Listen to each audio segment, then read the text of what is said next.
ජේසු පීඨය ඔයාලා හැමෝටම මම හිතනවා ඔයාලා හැමෝම දෙවියන් වහන්සේගේ කරුණාව අත්දැකීමින් මේ සතිය ගමන් කරනවා ඇති කියලා. ඉතින් දෙවියන් වහන්සේ මට මඟ පෙන්වුවා මේ සැබෑව. මේ සත්‍ය කියන දේ ගැන කතා කරන්න කියලා. ඉතින් මොකක්ද මේ සත්‍ය? එහෙම නැත්නම් මේ සැබෑව. එහෙම නැත්නම් මේ ට්‍රූත් එක කියලා කියන්නේ. මේ දෙවියන් වහන්සේගේ හුස්ම හෙළපු දෙවියන් වහන්සේගේ දේව වචනය තුළ. ඒ වගේම යේසුස් වහන්සේ ඒ උන්වහන්සේගේ කූස පූජා මේ සුභාරංචිය තුළ අපිට එලිදරව් කරන උන්වහන්සේගේ ස්වභාවය තමා මේ සැබෑව කියලා කියන්නේ. ඉතින් මම මේ ගැන කල්පනා කරගෙන ඉඳිද්දී ශුද්ධාත්මයන් වහන්සේ මට මඟ පෙන්වුව කාරණාවක් තමා මගේ ජීවිතේ ලොකු හැරවුම් ස්ථානයක් වුණ ඒ සාක්ෂියක් ඔයාලා එක්ක බෙදා ගන්න කියන එක. ඉතින් මේ සාක්ෂිය පටන් ගන්න මේ විදිහට. මේ අවදියේ අපිට පවුලක් විදිහට සම්බන්ධ වෙන්න පුළුවන් ඒ සභාවක් අපිට තිබුණේ නැහැ. ඉතින් ඒ නිසා මම ඒ කාලේ යාඥා කර හිටියා දෙවියන් වහන්සේට පියාණෙනි ඔබ වහන්සේගේ සත්‍ය කතා කරන ඔබ වහන්සේගේ සැබෑව තියෙන ඒ අපිට සුදුසු යහපත් සභාවක් වෙත අපිව ගෙනියන්න අපිට මඟ පෙන්වන්න ඒ වගේ සභාවක් කියලා. මම ටික දවසක් යද්දී මට සභාවක් හම්බ වෙනවා. ඉතින් ඒ සභාවේ දේවදාසයා දේශනා කරන විදිහ දැකලා මම ඒකට ගොඩක් ආස වෙනවා. ඒ අවදියේ දේවදාසයා දේශනා කරන විදිහ මම අහගෙන ඉඳි මට හිතුණා ඔහු හරිම බලයලත් පුද්ගලෙක් වගේ. ඔහු දේශනා කරනවා දෙවියන් වහන්සේගේ වචනය කියලා. ඒ විතරක් නෙවෙයි ඔහු හාස්කම් කරනවා, සුව කිරීම කරනවා, යක්ෂයන් දුරු කරනවා, මේ හැමදේම කරනවා. නමුත් මගේ ලොකුම ફોකස් එක වෙලා තිබ්බේ ඔහු දේශනා කරන වචනය. මොකද මම ඊට කලින් කිසිම දේශකෙක් ඒ විදිහට දේශනා කරනවා දැකලා තිබ්බේ නැහැ. ඉතින් මම හිතුවා දෙවියන් වහන්සේ ඔන්න මගේ යාඥාවට පිළිතුරු දුන්නා. මේක තමයි දෙවියන් වහන්සේ මට යන්න කියලා මඟ පෙන්නපු ඒ සභාව කියලා. මට එක දෙයක් සඳහන් කරන්න අමතක වුණා. ඇත්තම දැන් මම මේ යාඥාව කරන කාලේ ඒ අවදී ඇත්තටම මම දෙවියන් වහන්සේගෙන් ඉල්ලුවේ උන්වහන්සේගේ සැබෑව කතා කරන සභාවක් අපිට ලබා දෙන්න කියලා. ඒත් ඇත්තටම මට දෙවියන් වහන්සේගේ සැබෑව මේ සැබෑව කියන්නේ මොකක්ද කියන ගැන හරි අයිඩියා එකක් තිබුණේ නැහැ. මම විශ්වාස කරනවා ශුද්ධාත්මයන් වහන්සේ තමා මට ඒ විදිහ යාඥාවක් කරන්න මඟ පෙන්වුවේ කියලා. ඉතින් දැන් මම ඊට පස්සේ ඒ සභාවේ දේශනා දිගින් දිගටම අහන්න පටන් ගන්නවා. ඊට පස්සේ අපි සභාවට යන්න පටන් ගන්නවා. කොහොම ඒ සභාවත් එක්ක සම්බන්ධ වෙලා ඉඳිද්දී ඒ දේශනා දිගින් දිගටම අහද්දී මට ටිකෙන් ටිකට ඒ ඉගැන්වීම් වල ප්‍රශ්නාර්ථ ඇති වෙනවා. ඒ දේවදාසයාගේ ඉගැන්වීම් සම්බන්ධයෙන් ඒ දේවදාසගේ ඇටිටියුඩ් එක ඔහුගේ ඵල මේ හැම දෙයක් ගැනම මම ප්‍රශ්නාර්ථ ඇති වෙන්න පටන් ගන්නවා. මම මේ ගැන මගේ අක්කේ එක්ක මම කතා කරනවා. ඉතින් පුදුමාකාර විදිහට එයාටත් ඒ විදිහට මේ දේවල් දැනෙන්න පටන් අරගෙන තියෙනවා. අපිට මේ ප්‍රශ්න ඇති වුණාට දැන් අපිට බයිබලය ගැන ලොකු දැනුමකුත් නැහැ. නමුත් ඒ වුණාට අපිට යම් දෙයක් මෙතන මොකක් හරි ප්‍රශ්නයක් තියෙනවා. මේ සමහර ඉගැන්වීම් එක එකඟ වෙන්න බෑ. මේක බයිබල් එකේ එකඟ නෑ කියන ඒ හැඟීම අපිට දැනෙන්න ගන්නවා. නමුත් අපිට ඒ අවස්ථාවේ මේ ගැන කතා කරන්න මේ ගැන ප්‍රශ්න කරන්න අපිට කිසිම බයිබලය ගැන දැනුමක් තියෙන පරිණත කිසිම පුද්ගලයෙක්වත් කිසිම දේවදාසයෙක්වත් අපේ අවට හිටියේ නෑ. අපිට මේ දේවල් අහලා දැනගන්න තරම්. ඉතින් අපි අපේ සමීප අයත් එක්ක මේක ෂෙයා කරගන්න වෙන වෙන කාත් එක්කවත් අපි මේක ෂෙයා කරගන්න ගියේ නෑ. අපි මේ වගේ ප්‍රශ්න කිරීමක් කරව ගමන් හිතුන වෙන අපි සාමාන්‍යයෙන් ඕනම කෙනෙක් ගෙන දෙයක් තමයි දේවදාසයාව විනිශ්චය කරන්න එපා කියන මේ කාරණය. ඉතින් අපිටත් ඒ විදිහට අහන්න සිදුණා. ඔයාලා මේ විදිහට හැම දෙයක් ගැනම සැකෙන් බලන්න එපා. මේක විනිශ්චය කිරීමක් කියන දේවල් තමයි අපිටත් අහන්න ලැබුණේ. කොටිම මමත් ඒ මානසිකත්වයේම හිටියා. මම මේ කරන දේ වැරදි. නමුත් මං වැරදි වුණත් මට ඒක හිතන එක නවත්ත ගන්න බෑ. ඉතින් එතන ලොකු මානසිකව අපිට වෙනම යුද්ධයක් බැටල් එකක්. ඉතින් දැන් මං වෙන කාට කියන්නද? මම දෙවියන් වහන්සේ වෙතටම ඒ කාණයක් ගෙනියනවා. මම මගේ අක්කිත් අපි දෙන්නම යාඥා කරනවා. දෙවියන් වහන්සේගෙන් අපි ඉල්ලනවා. පියාණි අපිට මේ වගේ දේවල් මේ සභාව ගැන දැනෙන්න පටන් ගන්නවා. අපි දන්නවා මේ අපි විනිශ්චය කරන එක නරකයි කියලා. නමුත් අපිට මේ වගේ දේවල් දැනෙන්න ගන්නවා.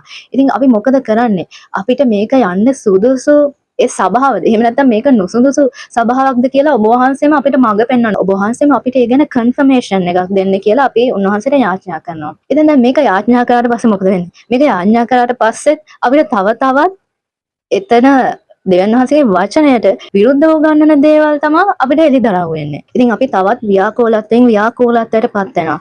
ඉතින් ඔහොම ඉඳිද්දී දවසක් අපි YouTube එකේ දකින එක සහෝදරෙක් මේ සභාව ගැන මේ බොරු ඉගැන්වීම් ගැන එක්ස්පෝස් කරන වීඩියෝ එකක් තියෙනවා. ඉතින් ඕක දැකලා දැන් මම යාඥා කරලා දෙවියන් වහන්සේගෙන් මේක සුදුසු සබහාද නැද්ද කියලා අපිට මඟ පෙන්වන්න කියලා. නමුත් මේ වීඩියෝ එක දැක්කට පස්සේ මම මේ වීඩියෝ එක ඉග්නෝර් කරනවා. මම නොසලකා හරිනවා. මොකද එක පැත්තකින් බය වෙනවා මේ සහෝදරයා ඇත්ත කියනවද බොරු කියනවද කියලා කොහොමද මන් දැනගන්නේ? බැරි වෙලාවත් මේ සහෝදරයා මෙතන ඇත්ත නෙවෙයි නම් කියන්නේ මං එයා කියන දේවල් මගේ ඔළුවේ දාගෙන මම වැරදි ඇහැකින් වැරදි කෝණයකින් ඒ සභාවේ දේවදාසයා දිහා බලන්න පටන් ගන්නවා.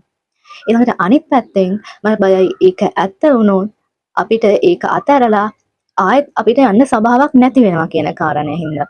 ඒත් අන්තිමට මම හිතනවා මේක බලලා මොන විදිහේ රිසල්ට් එකක් ලැබුණා වුණත් මම මේක බලන්න ඕනේ කියලා. ඉතින් එහෙම තීරණයකට ඇවිල්ලා මේ වීඩියෝ එක බලන්න පටන් ගන්නවා. ඊට පස්සේ දෙවියන් වහන්සේ සම්පූර්ණයෙන්ම අපේ ඇස් අරිනවා. අපිට එතකොට තේරුම් යනවා මෙච්චර දවසක් අපි ඒ සැකින් බැලුවත් අපි විනිශ්චය කරාවත් නෙවෙයි මේ සුද්ධාත්මයන් වහන්සේම තමයි අපිට මේ දේවල් මේ සයන්ස් මේ ලකුණු පෙන්නලා තියෙන්නේ මේ සභාව ගැන කියලා අපිට තේරුම් යන්න පටන් ගන්නවා. ඉතින් ඒ වීඩියෝ එක තමයි දෙවියන් වහන්සේ අපිට අන්තිමට වගේම දුන්න ප්‍රබලම කන්ෆර්මේෂන් එක ඒ සභාවෙන් අපි ඉවත් වෙන්න අවශ්‍යයි කියලා. ඒක අපිට ඒක නුසුදුසු සභාවක් කියලා. ඊට පස්සේ අපි තේනකට එනවා මමයි අක්කි අපේ පවුල හැමෝම ඇතුළුව අපි මේ සභාවෙන් අයින් වෙනවා. අපි මේ සභාවේ දේශනා අහන එක, සභාවට යන එක, ඒ හැම එකක්ම අපි සම්පූර්ණයෙන්ම අයින් කළා දාලා එතනින් ඉවත් වෙනවා කියලා. අදටත් මම දෙවියන් වහන්සේට ස්තුතිවන්ත වෙනවා. දෙවියන් වහන්සේ සහෝදරයව පාවිච්චි කරා. ඒ වගේම දෙවියන් වහන්සේම අපිට දුන්න ලකුණු වෙනුවෙන් උන්වහන්සේ අපිට එතනින් එළියට එන්න උන්වහන්සේ දුන්න කරුණාව නිසාත් මම අනේක වරක් ස්තුතිවන්ත වෙනවා. ඉතින් මගේ යාඥාව උනේ දෙවියන් වහන්සේගේ සැබෑව කතා කරන සභාවක් වෙත අපි යන එක.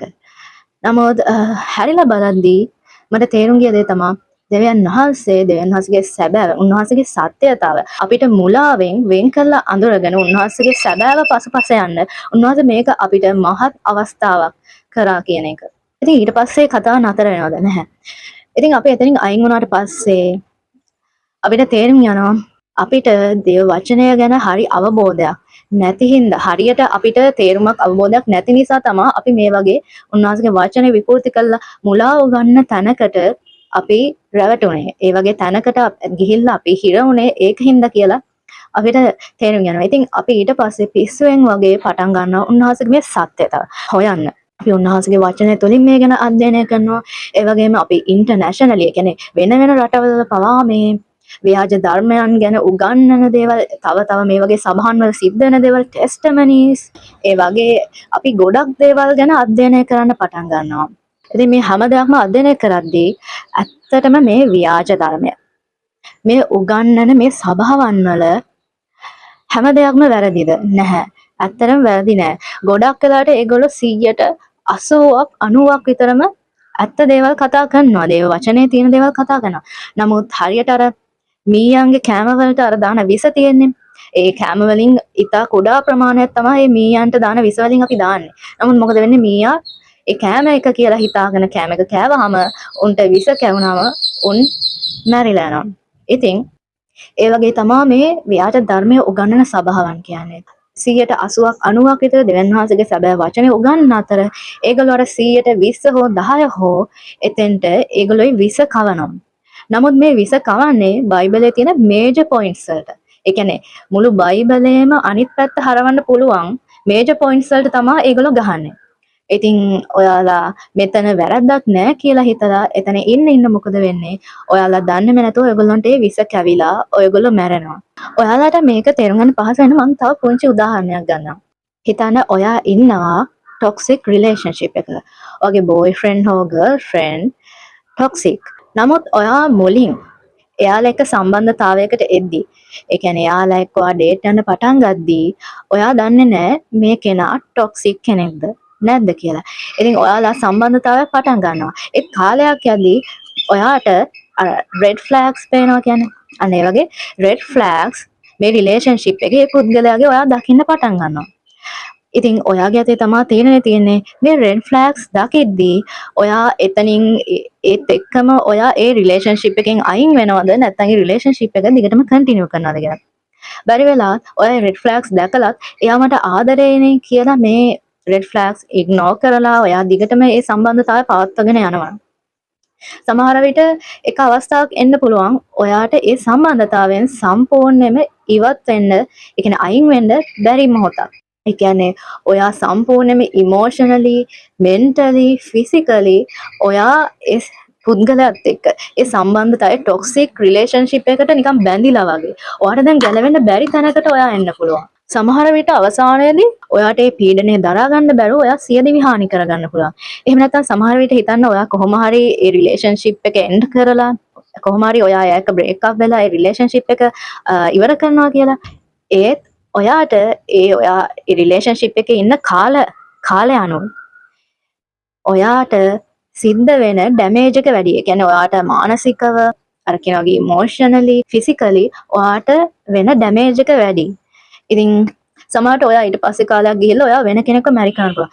ඒත් ඔයා මැරි කරලා ඒ මැරේජ් ලයිෆ් එකේ පවා අර පරණ දේවල්, ඒ පරණ ඒ ටොක්සික් රිලේෂන්ෂිප් එකේ තිබ්බ දේවල් එළියට ඇවිල්ලා ඔයාගේ මැරේජ් ලයිෆ් එක පවා විනාශ වෙන්න පුළුවන්. ව්‍යාකූලත්වයක් ඇති කරන්න පුළුවන්. සමහර වෙලාවට අපි ඒ වගේ තැනක හිටියට පස්සේ අපිට රිකවර් වෙන්න, අපි එක එකනා ඒකෙන් රිකවර් වෙන්න කාලයක් යනවා. ඒ කාලේ එක එකනාට වෙනස් වෙනවා.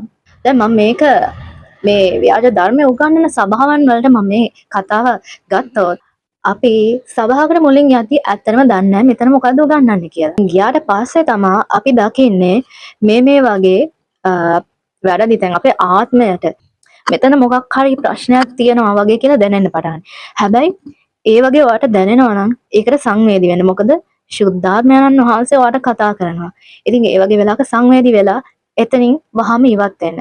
මොකද ඔයා එතන බොරු ගන්නවා කියලා ඔයාට තේරිලත් ඔයා එතනින් ඉවත් වෙන නැතුව දිගටම හිටියොත් වෙන්නේ ඔයාට එතනින් ගැලවෙන්න බැරි තත්යකට ඔයා එන එක. දැන් මගේ ටොක්සික් රිලේෂන්ෂිප් එක ගැන කිව්වා වගේ ඔයා එතන ඉන්න ඔයාගේ ආත්මයට වෙන ඩැමේජ් එක වැඩි.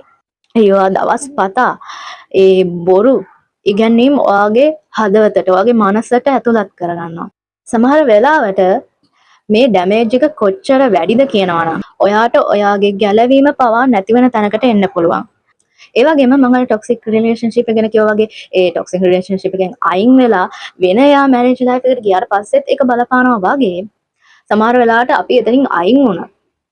ඒ සබහාවේ ව්‍යාජ ධර්මයන් වල ඇති වුණ ඒ බලපෑමෙන් දෙවියන් වහන්සේ එක්ක අපිට තියෙන මේ පුද්ගලික සම්බන්ධතාවයට උනත් ඒකෙන් ලොකු බලපෑමක් ව්‍යාකූලත්වයක් ඇති කරන්න පුළුවන්. සමහර විට ඔයා ඒ වගේ තැනක හිටියට පස්සේ දෙවියන් වහන්සේව ආයි විශ්වාස කරන්නේ නැති තැනකට උනත් ඔයා එන්න පුළුවන්. ඒ නිසා මේක ගොඩක් භයානකයි. මොකද මං ඒ වගේ තැනක ඉඳලා ආපු කෙනෙක් නිසා මං දන්නවා ඒක මොන වගේද කියලා. ඒ ටොක්සික් රිලේෂන්ෂිප් එකකදී අපිට ඇති වෙන ඩැමේජ් එක වගේ අපිට මේ වගේ මුලාව උගන්නන සභාවක ඉඳිද්දී අපිට වෙන ඩැමේජ් එක බොහොම වැඩි. දැන් මම එතනින් අයින් වුණත් මං හිතන්නේ මට අවුරුද්දක් විතර වගේ කාලයක් ගියා එතනින් රිකවර් වෙන්න. එතනින් ඒ කියන්නේ මගේ ආත්මිකව මම සුවපත් වෙන්න, ඒකෙන් රිකවර් වෙන්න ඒ වගේ කාලයක් ගියා. නමුත් ඔයාලා එතන ඉන්න කාලය අනුව ඒ රිකවරි කාලය වුණත් වැඩි වෙන්න පුළුවන්. ඉතින් ඒ නිසා මම ඒ වගේ සභාවක් ඇතුලේ හිර වෙලා ඉන්න අය විතරක් නෙමෙයි මම මේ කතා කරන්නේ සමස්ත හැම ක්‍රිස්තියානි සහෝදර සහෝදරියෙක්ටම අපි දෙවියන් වහන්සේගේ සැබෑව හඹාගෙන යන එක ගොඩක් වැදගත් දෙයක්. ඒ වගේම තමයි අපි ඉන්න ඕනම සභාවක දේව 16ක් කියන්නේ මිනිස්සෙක්. ඉතින් දේව 16 දේශනා කරද්දී ඒ කියන්නේ අපිට දැනුමක් නැහැ කියලා අපි ගිරින්නම් වාලේ හැමදේම අපේ ඔලුවට දාගන්න නරකයි. අපි මුලින්ම වෙනස්ගේ වචනයත් එක්ක දේව 16 උගන්වන දේවල් අපි අධ්‍යයනය කරන්න විභාග කරන්න අවශ්‍යයි. අපි ප්‍රශ්න කරන්න අවශ්‍යයි. මොකද යේසුස් වහන්සේගේ ගෝලයෝත් යේසුස් වහන්සේගෙන් ප්‍රශ්න කරා. ඒ වගේම අපි දකිනවා බෙරියාවේ සභාව ඒ පාවුල් තුමා උගන්වද්දී ඔවුන් ඒ බෙරියාවේ සභාව පාවුල් තුමා කියන දේ ඔහේ අහගෙන හිටියේ නෑ. එයාලා සුද්ධ ලියවිල්ල අරගෙන මේ පාවුල් තුමා කියන දේවල් හරිද වැරදිද කියලා එයාලා අධ්‍යයනය කරනවා. එයාලා විභාග කරනවා, එක්සැමින් කරනවා ඒ දේව වචනය. ඉතින් ඒ වගේ අපි අද දෙවියන් වහන්සේගේ වචනය එක්ක බලන්න ඕනේ මේක එකඟද මෙතන මොකක් ගැනද කතා කරන්න කියලා. මොකද අපි හැමෝටම උගන්වන්නේ ශුද්ධාත්මයන්න් වහන්සේ. ඉතින් අපි තුල ශුද්ධාත්මයන් වහන්සේ වාසය කරන නිසා අපිට උදව් ඉල්ලන්න පුළුවන් අපිට මෙතන හරි වැරද්ද මොකද්ද කියලා හොරගන්න කියලා. ඇත්තට මම මේ මුලාවට අහුනේ නැත්තම් සමහර විට මම අදටත් දෙවියන් වහන්සේගේ සැබෑව මේ සත්‍ය කියන්නේ මොකද්ද කියන එක හොයන්න මම සමහර විට ඒ තරම්ම උනන්දු වෙන්නේ නැති වෙන්නත් තිබ්බා. ජේසුස් වහන්සේ කියනවා මාර්ගයේද සැබෑවද ජීවනයේද මමය කියලා. මා කරුණ කොටගෙන මිස කිසිවෙක් පියාණන් වහන්සේ වෙතට පැමිණෙන්නේ නැහැ කියලා. ඒ වගේම ජේසුස් වහන්සේ තවත් තැනක කියනවා නුඹලා සත්‍යය දැනගන්නවා ඇත. සත්‍යද නුඹලා නිදහස් කරන්නේ යයි කියලා. ඉතින් මේ මුලාව කියන දේ හැදෙන්නේ මේ ව්‍යාජ ධර්ම ඇති කරන්නේ මේ බයිබලෙම කොටස් ගන්න. නමුත් මේ ව්‍යාජ දේවල් මේ මුලාව කියන දේ අපිට පරාජය කරන්න පුළුවනොත් දෙවියන් වහන්සේගේ සැබෑව උන්වහන්සේගේ සත්‍ය මේ උන්වහන්සේගේ දේව වචනය තුළින් මේ යේසුස් වහන්සේ මේ අපේ වාක්‍යano මේ දේව වචනය අපි ඒක හඹාගෙන යමු. අපි ප්‍රශ්න කරමු, අපි උන්වහන්සේගේ වචනය අධ්‍යයනය කරමු, අපි ඉගෙන ගනිමු. උන්වහන්සේ දෙවියන් වහන්සේ යහපත්. උන්වහන්සේ අපිට මේ සත්‍ය කරා ගමන් කරන්න උපකාර කරනවා. මේ සත්‍ය සොයනවා කියන එකත් දෙවියන් වහන්සේ තුල අවසානයක් වෙන දෙයක් නෙවෙයි. මොකද අපි කවදාරි දවසක ස්වර්ගයට යන දවසක් දක්වාම මේ සත්‍ය කියන දේ මුලාවත් එක්ක සටන් වදිනවා. ඉතින් හැමදේටමත් කලින් අපි අපේ සිත, අපේ ආත්මය ආරක්ෂා කරගමු. උන්වහන්සේ අපිට නොමිලේ දුන්න ඒ ගැලවීමේ ඔටොන්න අපි ආරක්ෂා කරගමු. උන්වහන්සේගේ සත්‍ය, උන්වහන්සේගේ සැබෑව ඔස්සේ අපි දිගටම ගමන් කරමු. ඉතින් මගේ සාක්ෂිය අහගෙන හිටපු ඔයාලා හැමෝටම ගොඩක් ස්තුති කරනවා. ඔයාලා හැමෝටම ජේසුස්